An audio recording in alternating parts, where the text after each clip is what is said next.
Digeruduk orang bersenjata tajam, Wakapolres dan 3 Kapolsek amankan puskesmas di Bangkalan.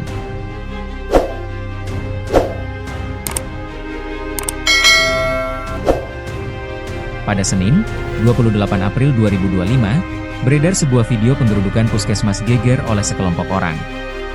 Dalam video yang viral itu, terlihat sekelompok orang yang beberapa diantaranya menenteng senjata tajam, sajam, hendak memasuki pintu masuk IGD Puskesmas Geger, Bangkalan.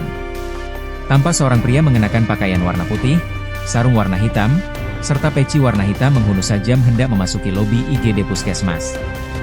Namun pria itu berhasil dicegah warga serta dirangkul seorang perempuan.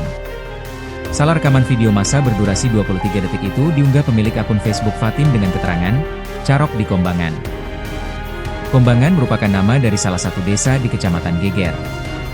Video tersebut kemudian menyebar secara masif di sejumlah grup WhatsApp. Kapolres Bangkalan, AKBP Hendro Sukmono membenarkan video tersebut setelah pihaknya menerima laporan dari Kapolsek Geger. Keramaian di Puskesmas Geger itu merupakan buntut dari penganiayaan yang terjadi di kawasan Embong Sempal, Kecamatan Geger sekitar pukul 14.50 waktu Indonesia Barat. Penganiayaan itu melibatkan 2 orang. Keduanya sama-sama terluka, sama-sama diberi perawatan. Satunya ada di puskesmas, dan satunya dilakukan pengobatan atau penyembuhan di tempat lain, ungkap Hendro.